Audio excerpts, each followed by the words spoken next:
So, hope y'all staying warm, bro. It is cold outside, ridiculously cold outside, but hey, Christmas is almost here.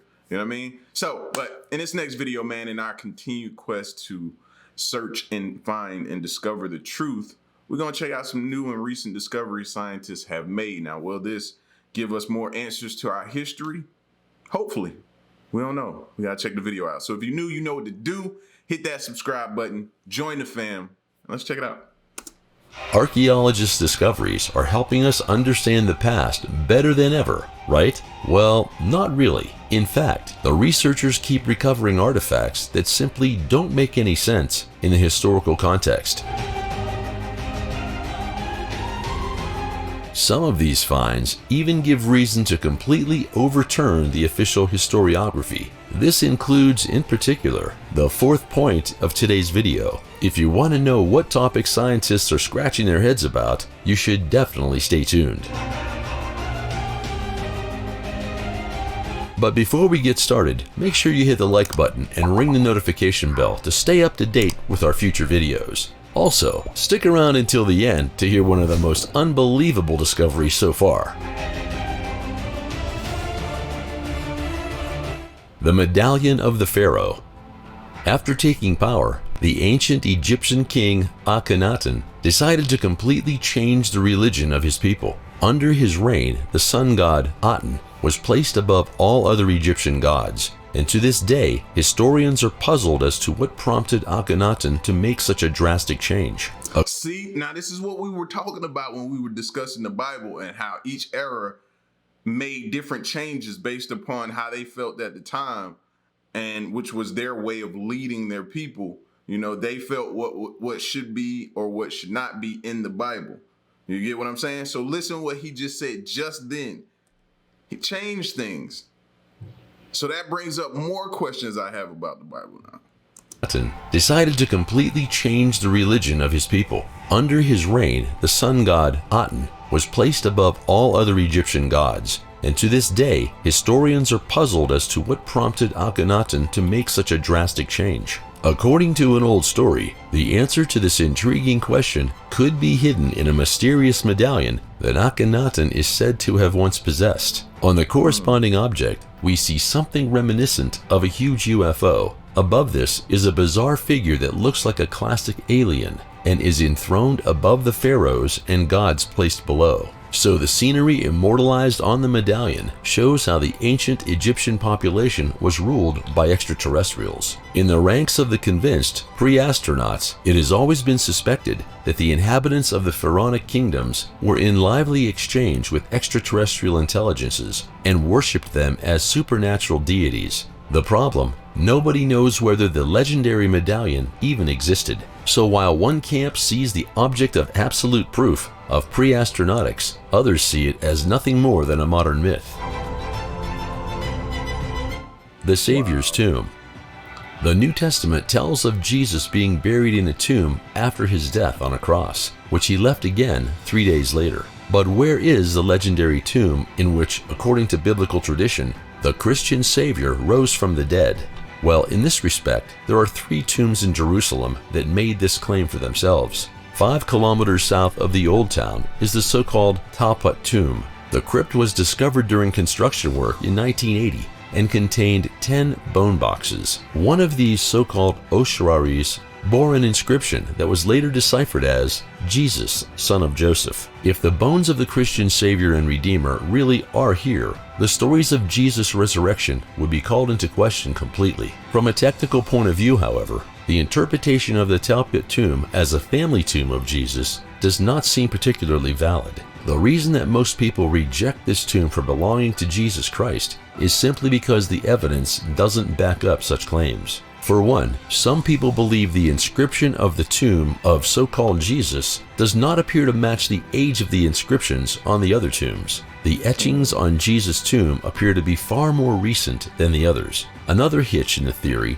is that many people were given the name Yeshua during this time, which translates to Jesus. The name would be just as similar as common English name like John or Bill. There was also a tomb found with the inscription Judah, son of Jesus. Yet from the countless historical records we have that document the life of Jesus, we know that he never had a son. The list could go on, but the fact is, many experts from various colleges and research facilities have concluded that this tomb, in fact, does not belong to the historical figure we all know as Jesus Christ. Others see the last resting place of the Son of God as being the so-called garden tomb. But even in this case, the assignment is anything but undisputed. Last but not least, there is the Church of the Holy Sepulchre in Jerusalem's Old City. According to tradition, this is the exact spot where Jesus was once crucified and buried. Consequently, the Church of the Holy Sepulchre is one of the most important sanctuaries of Christianity.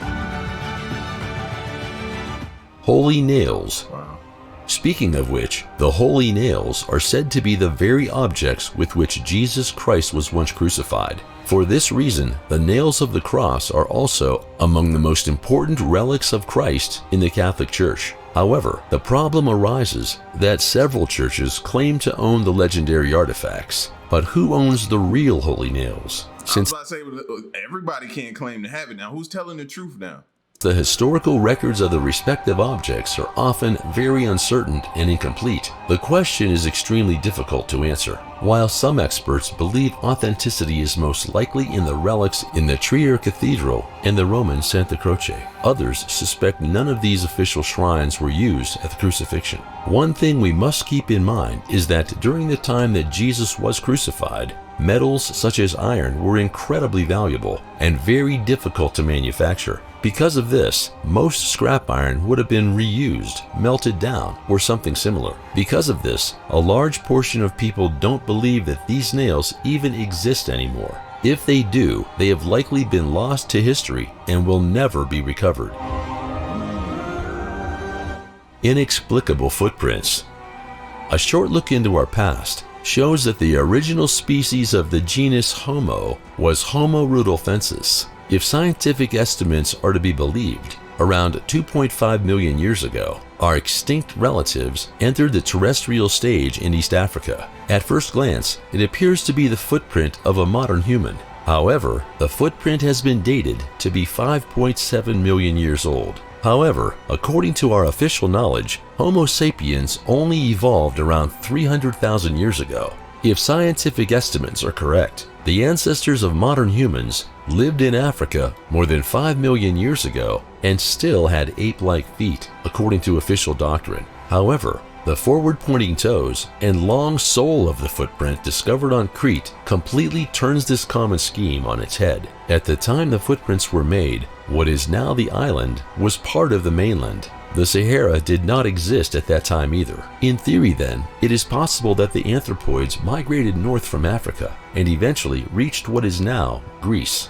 Another possible explanation is that our scientific understanding of human development is simply wrong. Or, the more probable explanation, our understanding of carbon dating is incorrect. The truth that many scientists tend to overlook when using carbon dating is that various events on our planet over the years could have drastically increased or decreased the amount of carbon-14 on our planet. Just a single cosmic event could shift the carbon-14 timeline by tens of thousands of years, maybe more. Because of this, carbon-14 dating has been deemed unreliable by many scientists and historians. However, the bulk of the scientific community continues to use this technique, even when they have clear evidence that its results may be inaccurate. To lend credit to this technique, it does seem to be remarkably accurate when we're calculating timelines of events that have taken place within the last few thousand years. However, when we begin to make assumptions that takes us millions of years into the past, the entire technique is virtually useless. I mean, do y'all think we ever gonna figure that mystery out of where we come from? How did we get here on this planet? Was it evolution from an ape? I don't think so. If you're religious based, is it from religion? Everything that we've read in the Bible, is it that? God created? What is your answer to the question? To the age-old question, to the question that probably will never be answered in our lifetime, the next, or the next. But what is your thoughts on that? Especially continuing to get updated information as far as we go and the things that they discover about us. the footprint they just showed us just a few seconds ago, how that comes into play now. Does that sway your opinion or not? Human superbrains. Why did the human brain experience such a rapid growth spurt? Scientists have been asking themselves this question ever since this surprising development became known. In a span of a few 100,000 years, our brains evolved faster than that of any other known creature on our planet. If the traditional scientific timeline is to be believed, some researchers believe that the growth spurt happened in a much more rapid rate, potentially over the course of a few thousand years or even a few hundred. Some researchers at Tel Aviv University believe the growth explosion was due to changes in our ancestors' hunting habits. At first, people hunted large animals such as bison. The constant hunting eventually led to the fact that the massive prey animals became increasingly scarce. From then on, our ancestors were forced to ambush much smaller, more agile animals, a more demanding task, which therefore required significantly more brain power. We had to think more. We had to get more and become more intelligent for our survival, pretty much is what they're saying. So yeah, of course, that would cause it as well. Managed to master the hunt for the smaller animals, ensured their own survival, and passed their genes onto their descendants. However, whether these theses are really true is controversial. Pluto's destiny. Discovered in 1930, Pluto was an official member of our planetary system for over 75 years. The galactic end finally followed in 2006. The official planet definition was reconsidered by the International Astronomical Union, which is why Pluto is now classified as a new dwarf planet. But what actually sealed the fate of the former planet back then? This was because more and more comparable celestial bodies were being discovered in Pluto's cosmic home, the Kuiper Belt. In order to keep the list of planets in the solar system manageable, the astronomers decided to clarify the general definition of the term. To be recognized as a planet, an astronomical body must revolve around the Sun, be nearly spherical in shape, and have its orbit cleaned of other orbits. It was precisely this last point that finally became Pluto's undoing. There is still a lot of discussion about whether Pluto should be included in the list of our planets again. Memories in the womb. A new study has shown that fetuses develop short-term memory as early as 30 weeks of age. As part of their work, the researchers examined a total of 100 unborn children. They exposed the babies in the womb to very soft sounds that caused vibrations. The reactions of the fetuses were analyzed using ultrasound equipment. The exciting result: if a baby hears a noise often enough, it will get used to it over time. From the 30th week of pregnancy, the fetus can remember the specific stimulus for about 10 minutes. After 34 weeks, unborn children are capable of storing impressions in their memories for up to 4 weeks. The bust of Nefertiti. I know a lot of y'all are going back through your pregnancies and different things like that and thinking to yourself, what type of noise were we making? What were we doing? What did our baby hear? What was he learning or he or she learning back then? You racking your mind to try to remember. The bust of Nefertiti is undoubtedly one of the most famous works of art from ancient Egypt. Discovered in Tel El Amarna in 1912, the image of the queen has graced the collection of the Egyptian Museum in Berlin for several years. However, the discovery of this unique artifact also sparked a heated debate that continues to this day. At that time, the German Oriental Society managed to track down the bust. At that time, however, Egypt was still under British rule, so the precious object reached Germany under the conditions of the occupiers and not under those of the Egyptians. For this reason, the head of Nefertiti is often regarded as looted colonial art. The Egyptian authorities have been trying to get the bust returned for around 100 years, so far in vain. Estimates vary as to how much this prime example of ancient Egyptian sculpture is worth. While an insurance company put the corresponding value at 300 million euros, other experts believe that it is at least 400 million euros. The original noodle. The Chinese, the Italians, or the Arabs. Scientific minds have always argued about which people put pasta on their plates first. The oldest known pasta was recovered from a site called Laja. This is a Neolithic site in China, estimated to be 4,000 years old. And it was there that the archaeologists once came across noodles made from clover millet and proso millet that were over 50 centimeters long and 3 millimeters thick, and which were once sealed in a stone vessel. Particularly interesting, the ancient noodles were made using the so-called lamian method. The dough is repeatedly stretched, turned, and folded, and indeed, this special method of preparation is still used in many Chinese kitchens today. Yes. Yes. A lot of us grew up on noodles, bro, whether you got them from China or whether you got them right in your house and you had the little ramen packs.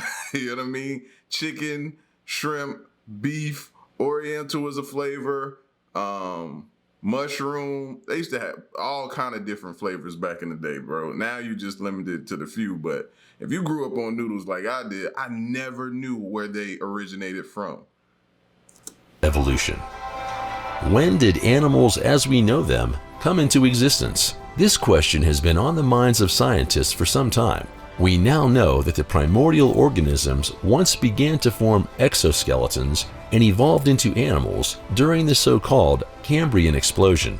This process is often referred to us as the Big Bang of life on Earth. However, the question of what life was like before this explosion development is still one of the greatest mysteries in research. This is mainly due to the fact that these animals, which still have no shell or skeleton, only left indistinct traces which are very difficult to interpret and which make a reliable assessment impossible. One of the most famous known progenitors of the Cambrian fauna is the Kimbrella, a type of primordial snail. In the case of Spreggina, too, it is suspected that it could have been a Precambrian worm. Why the Cambrian explosion happened at all is also uncertain. It may have been a process that practically accelerated itself. Other theories are based on the fact that the oxygen content in the sea only reached a sufficient level for higher life at this time.